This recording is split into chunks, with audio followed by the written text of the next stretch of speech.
Hello friends.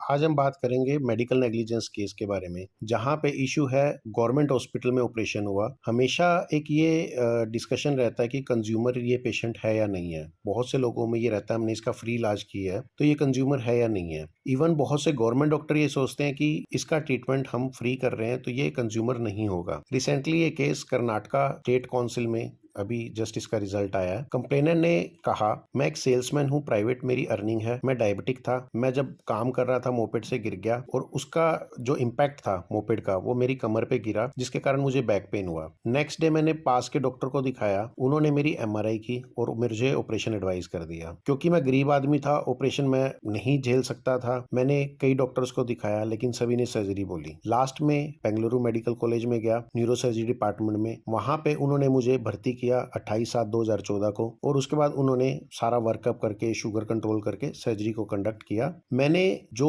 Medicine available नहीं थी उसके एवज में 10,000 रुपए डॉक्टर को दिए। इसलिए मैं कंज्यूमर हूं। और अब डॉक्टर ने मुझे 5 दिन तक आईसीयू में रखा। उसके बाद जो है थोड़े दिनों बाद मुझे लगा कि मेरी राइट लेग है जो काम नहीं कर रही। डॉक्टर ने कहा फिजियोथेरेपी करो, 6 महीने तक का टाइम लगेगा। मैं रेगुलरली डॉक्टर को दिखाता रहा कई महीनों तक। बाद में डॉक्टर ने मुझे प्लास्टिक सर्जरी एडवाइस की, वो मैंने नहीं की। दूसरे डॉक्टर को दिखाया, उन्होंने एमआरआई बोला। एमआरआई में उन्होंने बताया कि भाई यहाँ पे स्क्रू जो है वो प्रॉपर नहीं लगे हुए, वो मसल्स में लगे हुए हैं, दोबारा एक सर्जरी होगी। तो इसलिए उसने कहा मैं अर्निंग नहीं कर पा रहा। और यहाँ पे इन्होंने कंपनसेशन की डिमांड की 60 लाख की वेरियस हेड के अंदर और विद 18% इंटरेस्ट इन्होंने मांगा। डिफेंस में ओपोनेंट 1 जो गवर्नमेंट था उन्होंने एक्सेप्ट ही नहीं किया। ओपोनेंट 2 था जो डीन था कॉलेज का, उन्होंने अपना वर्जन ही नहीं फाइल किया। ओपोनेंट 3 जो सर्जन था, न्यूरो सर्जन, यह कहा कि जो सर्जरी है गवर्नमेंट सेटअप में की गई, मैंने पेशेंट से कोई भी चार्ज नहीं लिया, इसलिए पेशेंट कंज्यूमर में ही नहीं आता, तो ये कंज्यूमर प्रोटेक्शन एक्ट में आता ही नहीं है। जो 10,000 रुपए ये बोल रहा है कि इसने मुझे दिए हैं,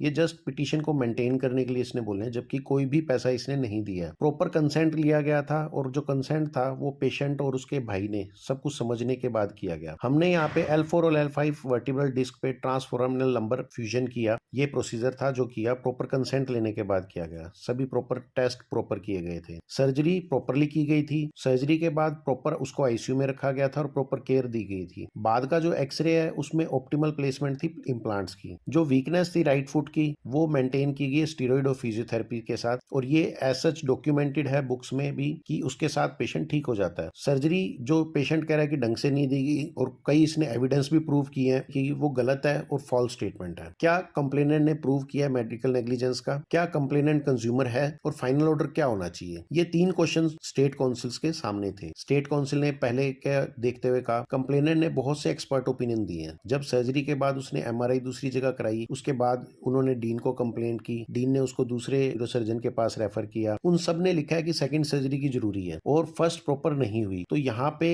कहीं ना कहीं नेग्लिजेंस हुई है। ओपोनेंट जो 3 है, जो डॉक्टर है, उसने कोई भी ऐसा डॉक्यूमेंट कि ये इसकी कॉम्प्लिकेशन हो सकती है, ऐसे किसी भी तरीके से ओपोनेंट 3 नेग्लिजेंट नहीं है। सेकंड इशू को देखते हुए उन्होंने कहा सर्जरी गवर्नमेंट सेटअप पे की गई है डेफिनेटली, लेकिन पेशेंट ने यहाँ पे जब उन्होंने बिल देखा तो पेशेंट ने कुछ अमाउंट रूम रेंट और सर्जिकल चार्ज पे दी है जो टोटली फ्री नहीं था, इसलिए पेशेंट यहाँ पे कंज्यूमर बनता है। और फाइनल ऑर्डर में उन्होंने देखा कि जब ये दोनों चीजें कवर हो रही है तो यहाँ पे डॉक्टर नेग्लिजेंट है। इन्होंने पार्टी 1 2 3 तीनों को मिलके 5 लाख रुपए विद 8% इंटरेस्ट देने को बोला। टेक होम मैसेज फ्रेंड्स, बहुत से डॉक्टर्स ये सोचते हैं कि गवर्नमेंट हॉस्पिटल्स हैं वो सीपीए में नहीं आते, जबकि ऐसा नहीं है। सिर्फ वो हॉस्पिटल सीपीए में नहीं आते जहाँ पे सिर्फ और सिर्फ थोड़ा सा सिर्फ रजिस्ट्रेशन फीस के तौर पे कुछ आप टोकन अमाउंट ले रहे हैं। उसके अलावा जहाँ पे भी आप कुछ चार्जेस ले रहे हैं, चाहे रूम रेंट ले रहे हैं, आप सर्जिकल चार्जेस ले रहे हैं, सभी पेशेंट सीपीए में आते हैं। उसके अलावा जो डॉक्टर्स आप घर पे ओपीडी देख रहे हैं वो भी आपकी लायबिलिटी बनती है। तो इंडेमिटी इंश्योरेंस लगभग सभी को करवाना चाहिए, चाहे वो गवर्नमेंट डॉक्टर है चाहे वो प्राइवेट डॉक्टर है। यह एक क्लासिकल केस है जहां पे कंप्लेनेंट प्रूव कर रहा है कि डॉक्टर रॉन्ग है। यह हमेशा डॉक्टर का